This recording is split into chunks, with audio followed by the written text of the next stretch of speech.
les jardins, la vie même des gens dans un rayon de près de 10 kilomètres.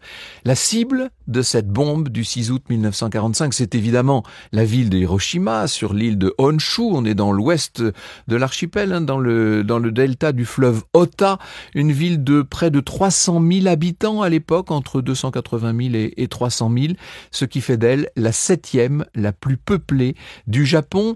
Et elle est connue, cette ville d'Hiroshima, pour deux choses à l'époque. Son château fortifié qui datait de 1589. Imaginez ce château avec ses toits superposés comme on sait les construire au Japon et qui fascine encore aujourd'hui les touristes du monde entier. Château entouré d'ailleurs de douves avec de somptueux jardins et puis des usines d'armement. Ça n'est peut-être pas un hasard si la bombe est tombée sur Hiroshima. Les usines en question avaient jusqu'alors été épargnées par les bombardements américains. La troisième bonne raison de connaître Hiroshima, évidemment, depuis 80 ans, elle a éclipsé toutes les autres, peut-être en fait pas tout à fait toutes, puisqu'à Hiroshima se situent les ateliers de fabrication d'un des plus prestigieux constructeurs automobiles de la planète. Je veux parler de Mazda, mais nous allons y revenir. Je voudrais, avant cela, vous lire le témoignage poignant d'un habitant d'Hiroshima en août 1945. Il s'appelle Keiji Nakazawa et à l'été 95, c'était pour le 50e anniversaire de la bombe, il avait témoigné dans Historia. Et voilà ce que nous disait Keiji Nakazawa. Soudain, comme la foudre, un éclair gigantesque envahit le ciel, une boule géante, fulgurante, rouge, blanche, incandescente, absolue, je perds connaissance. Le bombardier maudit vient de lâcher furtivement sa bombe atomique, j'ouvre les yeux, je ne sais pas depuis combien de temps je suis là. Le ciel est noir, j'essaie de soulever ma tête, mais je ressens une douleur à la joue droite. Je passe ma main sur mon visage et en retire un clou qui m'a déchiré la chair. Je bouge un peu, cherchant à me lever, mais mon corps est coincé sous des pierres, des briques, des branches d'arbres et des morceaux de bois. Je vois le mur de l'école penché dangereusement au-dessus de moi. Je rassemble toute mon énergie et réussis à m'extraire de mon lit de décombres. Instinctivement, je cherche mon cartable et mon chapeau anti-éclat. Toujours tâtonnant, je regarde vers la ligne de tramway toute proche. Mon Dieu, j'aperçois la mère de mon copain renversée sur le dos, son corps totalement carbonisé. Ses cheveux, en brûlant, ont frisé. Des lambeaux de vêtements entortillés autour de son cou et de sa taille flottent comme des algues dans l'eau. Au milieu de son visage calciné, ses yeux blancs semblent me regarder avec effroi, colère. Sans rien comprendre à ce qui vient de se passer, je marche jusqu'au milieu du boulevard. Je ne retrouve plus rien du paysage familier. Le bouleversement dépasse mon imagination. Hébété, je contemple une espèce de toile d'araignée, enchevêtrement de fils électriques et de poteaux jetés au sol, massacrés. Les gros fils du téléphone entourent un pylône, pareil à des serpents grillés. Toutes les maisons, écrasées comme par un coup de fouet monstrueux, véritables dragons venus du ciel, ondulent comme des vagues au bord du boulevard. Le ciel s'est rempli d'une fumée grise, on dirait des gouttes d'encre de Chine se diluant à la surface de l'eau. De gros oiseaux tournoient en désordre. Je réalise vite que ce sont des morceaux de bois et de tôle, et qu'ils retombent. Parmi les maisons détruites, des flammes rouges vifs jaillissent, ici, là. L'incendie se répand, file d'une poutre à l'autre avec une allure élastique et implacable de reptile à 100 têtes. Franck Ferrand sur Radio Classique. En japonais, Hiroshima, ça veut dire grande île du fait de la conformation même des lieux qui se trouvent au milieu du delta, ce qui fait que lorsque vous descendez vers le fleuve, vous avez un peu l'impression effectivement qu'il s'agit d'une île. En tout cas, c'est l'impression que ça devait donner au XIVe ou XVe siècle, à l'époque où on lui a donné son nom. La ville s'est beaucoup développée au XVIIe siècle avec des manufactures qui, 2 siècles plus tard, sont carrément devenues des usines pour faire d'Hiroshima un des grands centres industriels de l'archipel. Et c'est le port d'abord, évidemment, c'est le réseau ferroviaire ensuite, qui ont favorisé cette grande prospérité en permettant l'acheminement de matières premières, mais surtout en permettant l'écoulement de tous les produits qui avaient été fabriqués. N'oublions pas aussi une production locale très dynamique, le coton, le bambou, exporté dans tout le pays et même à l'étranger, puis toutes sortes de légumes qui sont très réputés à l'époque. Il y a des fruits de mer aussi, puisqu'on est au bord de la mer. Bon, vous commencez à vous faire une idée de ce qu'a pu être Hiroshima au début du XXe siècle, une ville donc à la fois industrielle et industrieuse, une ville portuaire à la vie active, iodée si je puis dire, et c'est là, en 1920, qu'est fondée une société qui va fabriquer des objets en liège. On a tout de suite à l'idée la fabrication de bouchons de liège. On ne faisait pas que des bouchons dans cette usine, toutes sortes de parements, toutes sortes de petits objets de liège, également des composants industriels, car on ignore souvent que le liège entre pour une part non négligeable dans la fabrication, notamment des refroidisseurs. Bref, on fabriquait des objets de liège dans cette usine qui s'appelait Toyo Kogyo. Cette fabrique aurait pu rester là longtemps dans son secteur, le liège, qui était un secteur somme toute assez florissant, si l'un de ses dirigeants, et il va devenir le président de la firme, il s'appelle Jujiro Matsuda, eh bien c'est Matsuda qui va avoir l'idée, alors là on est tout à fait dans l'état d'esprit de ce que peuvent faire les Japonais lorsqu'ils s'étendent horizontalement, si je puis dire, mais aussi verticalement, lorsqu'ils développent le champ d'activité des entreprises. Jujiro Matsuda a l'idée de fabriquer des petits véhicules nécessaires au déplacement, à la livraison des produits maison. Ça va être le début de la fabrication de véhicules 3 roues, des utilitaires, si vous voulez, des triporteurs, qui dès 1931 n'en seront pas moins commercialisés sous le nom de Mazda Go. Alors on pourrait à l'infini développer l'origine de ce nom Mazda Go. Mazda, c'est une divinité bien connue en Orient, n'est-ce pas? C'est peut-être tout simplement pour Matsuda une façon de se rapprocher de son propre nom de famille, Matsuda. Bref, les Mazda Go vont se vendre si bien que dans les années d'expansion et d'expansionnisme japonais, dans ces années 30 et au début des années 40, ça devient le produit phare de l'usine. Arrive le cataclysme du 6 août 45 qui va foudroyer Hiroshima et qui va, ça c'est le miracle de cette histoire, qui va épargner en partie l'usine où se fabriquent les fameux petits triporteurs protégés par le mont Ijiyama qui a fait en quelque sorte écran entre l'usine et l'explosion. Franck Ferrand sur Radio Classique. Très souvent, on a décrit cette terrible explosion d'Hiroshima ce 6 août 1945. Oh, c'est une des grandes dates de l'histoire de l'humanité, incontestablement. Ce qu'on a moins décrit, c'est l'extraordinaire atmosphère qui s'est développée, non seulement autour du point d'impact et à Hiroshima même, et d'une façon plus générale dans l'île d'Honshu, mais peut-être dans l'ensemble de l'archipel, après la double explosion, car il ne faut jamais oublier qu'après Hiroshima, il y a eu Nagasaki, après la double explosion de 1945. Il y a un grand auteur américain, il s'appelle John Hersey, qui est très important lorsqu'on parle d'Hiroshima, et il nous décrit, lui, cette atmosphère de la ville un an après l'événement. Je le cite, « Une curieuse sorte d'esprit communautaire exalté, comparable à celui des Londoniens après le Blitz, une fierté tirée de la manière dont eux et leurs compagnons de route survivants avaient résisté à une si terrible épreuve, s'est développé dans la ville, nous dit John Hersey. Et l'on comprend de quoi il s'agit. Il s'agit d'un climat qui est fait à la fois de résilience, je crois que là le mot n'est pas trop fort, de solidarité et d'entraide, mais aussi de volonté de s'en sortir, de volonté de relancer les choses. C'est le sursaut. Vous savez, il y a eu le choc qui a complètement abattu la population, et sur ce choc est venu se greffer l'envie d'aller plus loin, de développer des activités, et c'est dans ce contexte-là qu'on va voir se mobiliser le quartier qui se trouve au sud-est de la ville, qui donc a été relativement protégé de l'explosion par le mont Ijiyama, et ce quartier s'appelle Mukainada. On parlera plus tard d'un esprit pris Mukai Nada pour évoquer justement cette volonté de ne pas se laisser abattre.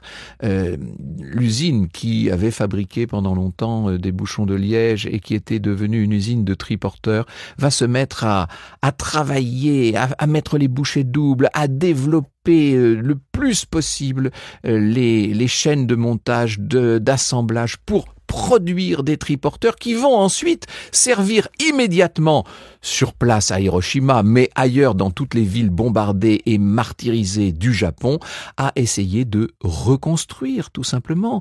Il fallait d'une certaine manière que chacun prenne en main son destin, que chacun assume ses responsabilités, et les employés ont commencé à distribuer. Alors dans un premier temps, quand il y avait encore des blessés, eh bien on a distribué des fournitures médicales, et puis on a mis en place des centres de consultation pour aider les familles. Il faut bien imaginer qu'une grande partie des personnes qui se trouvaient là n'avaient même plus de toit où s'abriter. Et puis on a dégagé la partie des usines qui avait été abîmée par l'explosion pour y installer des sans-abri, pour créer des antennes d'ambulances, d'hôpitaux d'urgence. Et puis petit à petit, eh bien, je vous le dis, on s'est remis à travailler et à produire.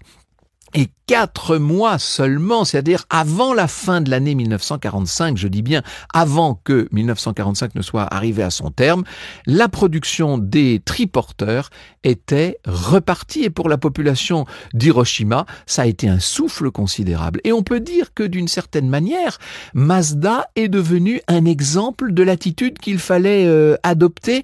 C'était un peu le phénix qui renaissait de ses cendres. Et on a vu se mêler en quelque sorte les destins d'une ville martyre et d'une entreprise qui avait su survivre et se développer. C'est l'un des dirigeants de la firme, il s'appelle Masahiro Moro. C'est lui qui dit que plus de la moitié des employés étaient originaires de cette région d'Hiroshima et que donc l'usine a eu à cœur d'être partie prenante du travail de la communauté. On imagine que bien plus tard, 80 ans après la catastrophe, Hiroshima s'est totalement reconstruite. Aujourd'hui, c'est devenu une gigantesque ville, c'est la plus grande ville tout simplement de la région de Shukoku, dans l'ouest de cette île d'Honshu, avec plus de 2 millions d'habitants, avec une activité économique florissante, avec une vie culturelle extrêmement développée. N'oublions pas qu'une grande partie des activités qui sont développées le sont en souvenir même de l'explosion d'Hiroshima. Et d'ailleurs, les touristes qui vont, je sais de quoi je vous parle, ça a été mon cas, quand vous visitez cette région et quand vous allez à Nagasaki ou à Hiroshima, évidemment, vous pensez d'abord à la bombe. Mais ce qu'il y a de plus étonnant, ce ne sont pas les dégâts causés par la bombe, c'est l'élan de solidarité sans précédent que l'après-bombe a créé. Franck Ferrand sur Radio Classique. Les fondateurs, je vous avais parlé de ce Jujiro Masuda qui avait joué un rôle absolument essentiel dans la transformation d'une usine de fabrication de bouchons de liège en une usine de triporteurs, de véhicules utilitaires. Eh bien, dites-vous qu'après la guerre, c'est son fils qui va devoir assumer un véritable bras de fer avec le gouvernement japonais qui tenait à ce que cette firme tellement exemplaire d'Hiroshima, à ce que Mazda intègre une organisation plus vaste et d'une certaine manière plus puissante. On était tout à fait dans le grand programme industriel conquérant du Japon des années 50 et 60. Seulement, l'héritier de Mazda va refuser, il va tenir bon, il fait partie de ces gens qui savent dire non. De même que son père avait refusé l'abattement après le bombardement, eh bien lui va refuser de dissoudre l'identité de la maison. Il va défendre l'esprit de Mukai Nada dans la structure même de l'entreprise. Et c'est en 1960 précisément que Mazda a fait de sa mue industrielle un véritable exemple, en passant des triporteurs, les fameux Mazda Go, qui avaient tellement rendu service dans la période de reconstruction qui avait immédiatement succédé à la guerre, en passant de ces triporteurs aux petites automobiles. Le premier modèle sorti de la chaîne en mai 1960, qui est baptisé Carole de son nom industriel Mazda R360 coupé, ce sera un très grand succès, pour pas dire une icône populaire, guerre au Japon. Vous avez sur les photos des années 60 et 70 toutes ces petites voitures, tous ces petits coupés Mazda qui montrent que les villes de l'archipel se sont littéralement emplies de ces petits coupés automatiques, la plupart du temps de couleur blanche. Une très grande attention a été portée d'entrée de jeu à la carrosserie de ce petit véhicule très profilé, mais aussi à l'esprit pratique, ergonomique de son habitacle. Et ça, d'une certaine façon, ça va devenir, j'allais dire, la marque de fabrique de Mazda. C'est en 1967 que sera lancé le modèle iconique de la marque, la Cosmo, présentée dès 63 par Tsuneji Matsuda à la foire automobile de Tokyo, sous un crépitement de flash qui à l'époque a été regardé comme d'excellent augure. Ce modèle, dont les caractéristiques techniques mériteraient d'être développées, mais pour tout vous dire, je suis pas persuadé d'être l'expert le mieux à même de le faire. En tout cas, la Cosmo va devenir une sorte de légende incarnant cet esprit Mazda et dont la signature dit à la fois l'élégance et l'efficacité, l'impression de voler plus que de conduire. Franck Ferrand sur Radio Classique. S'il fallait définir l'esprit Mukainada, le nom de ce quartier du sud-est d'Hiroshima, vous savez, où s'est manifestée la solidarité de toute cette population. Si donc je devais résumer cet esprit à quelques notions clés, j'évoquerais les qualités suivantes. C'est toujours intéressant de tirer quelques leçons de ce genre d'aventure humaine, en l'occurrence d'aventure industrielle. D'abord la singularité. Cette confiance dans des façons de procéder qui vous sont propres, qui n'appartiennent qu'à vous. C'est le principe de suivre son chemin, vous savez, qui, évidemment, dans le contexte japonais, ne vous surprendra pas beaucoup. Ensuite, après la singularité, la constance, pour ne pas employer le terme galvaudé de résilience, ça veut un peu tout et rien dire, résilience. Là, je veux parler de la capacité à garder un cap, à ne pas se laisser décourager, jamais ni détourner de son but. Enfin, et c'est peut-être le plus important, l'esprit Mukainada conduit à tendre vers une espèce de forme d'excellence, à rechercher l'exceptionnel, à accepter l'idée que c'est en se dépassant toujours qu'on reste en même temps fidèle à soi-même.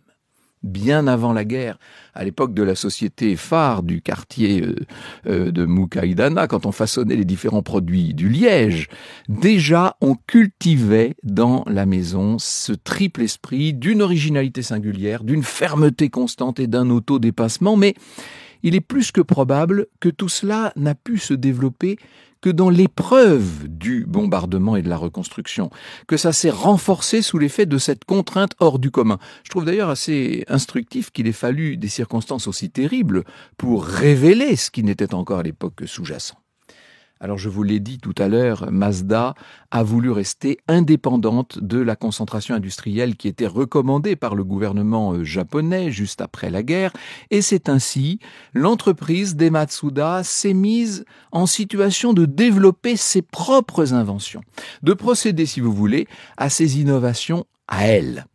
Je pense par exemple au moteur rotatif qui n'était plus le moteur alternatif qu'on trouve sur la plupart des modèles, moteur à piston triangulaire qu'on retrouvera d'ailleurs sur toute la série des modèles de voitures RX et qui devait donner à Mazda la victoire aux 24 heures du Mans en 1991.